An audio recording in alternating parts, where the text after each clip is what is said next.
Hi guys, welcome back to episode 9 of Slashing It with Matt. It's been a while since I've been on. Things have been busy, but I want to get back to it and start making videos again. So, what a better way to start than talk about Halloween Ends? So, to me, this movie was really good.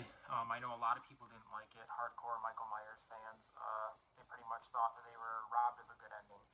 Um, to me, I thought they honestly did something different, something we didn't expect or see coming. With Halloween 2018, Halloween Kills, we saw a certain style with those movies. Honestly, a good continuation from the 1978 original, even though Halloween Kills kind of took quite a bit of a dip in the middle of the movie for me. And seeing Ends was like a nice, refreshing start, just to kind of see something different. Initial thoughts of it were, oh, the same directors, writers did not do Ends that did Halloween 18 Kills because it was so different. So I really liked kind of the direction they went.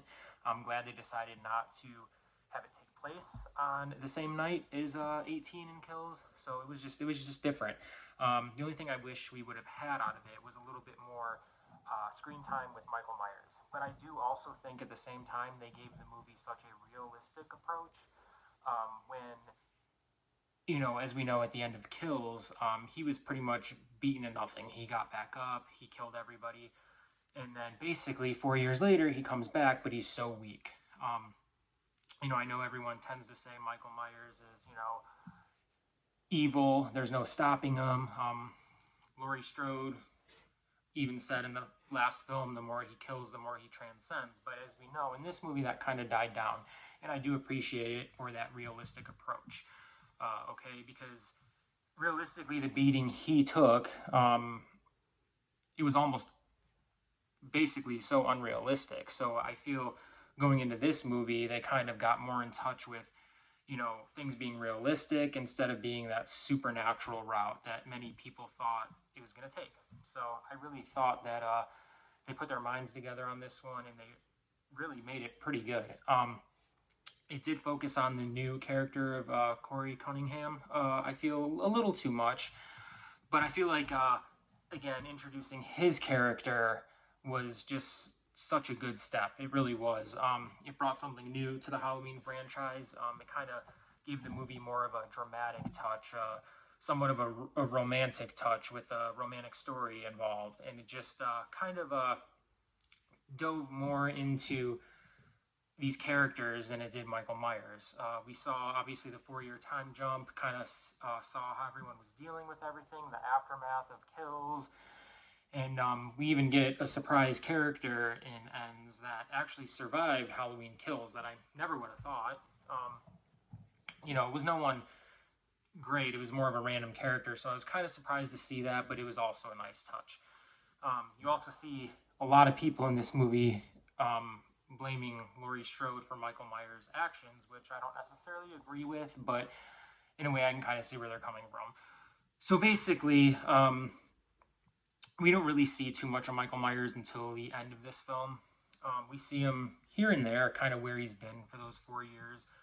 He's been basically living in a sewer drain, really, just kind of sitting down there. He's been weak, hasn't been able to do much, and that's when he meets up with this troubled Corey Cunningham, who basically he's down there.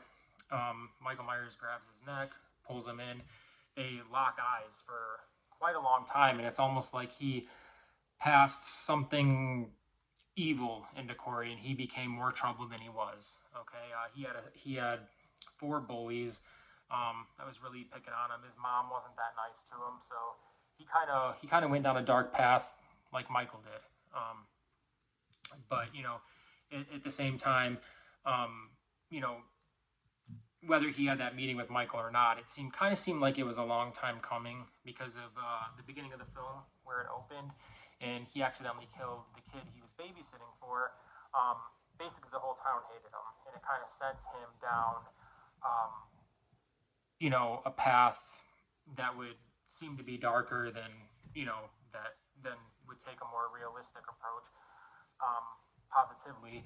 So you know what they did. I like it. I do. A lot of, like I said, a lot of hardcore Michael Myers fans did not appreciate this movie, and I can see those opinions too. You know, they wanted to see a solid ending with just Michael Myers. They wanted to see just Michael and Laurie battle, kind of what they've been advertising.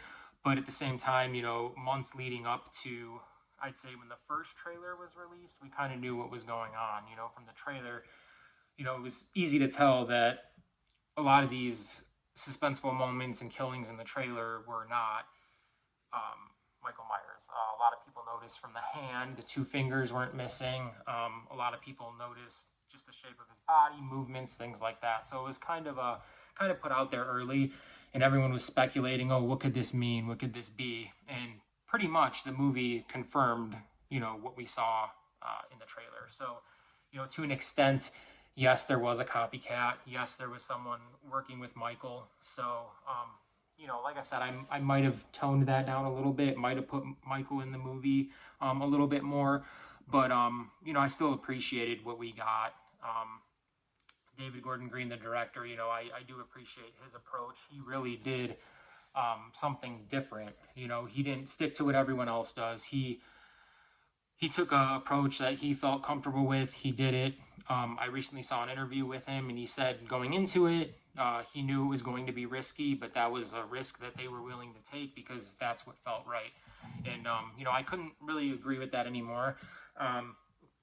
You know, in as much as it was different, and at times it did not seem like a Halloween movie, I still really liked it. I thought it was a good ending.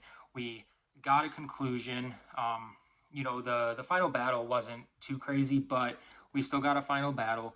Um, you know, they kind of marketed it as, oh, either Laurie Strode or Michael Myers is going to die, and you know, they lived up to that.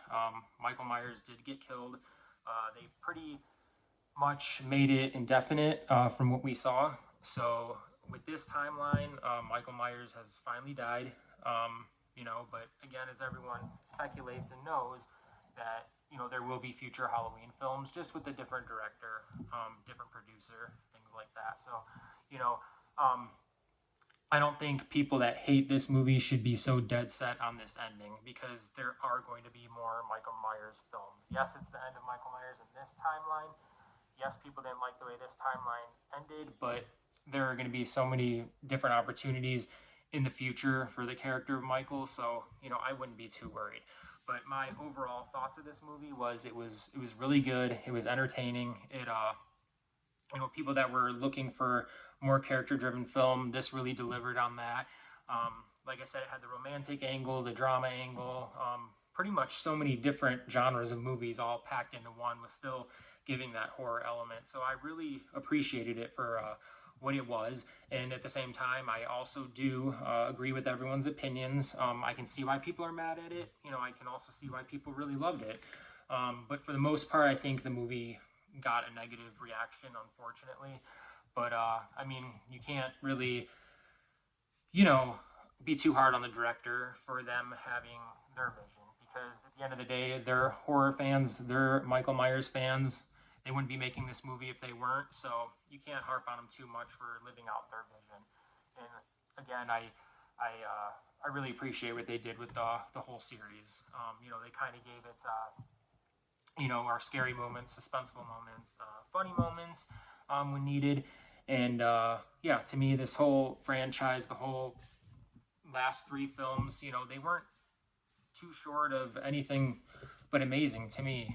Honestly, I did like Halloween Ends more than I did Kills, but I'd have to say that I liked Halloween 2018 the best. That was the perfect follow up. And even though the ending to this was not perfect, I do feel satisfied with it, and that at the end of the day, it works.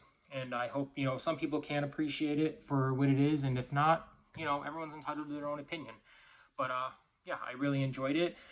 And yeah, so it's been a while since I've been back. I want to continue to, you know, do review videos more often. So if you guys can please like this video, subscribe, I would really appreciate it. Thank you.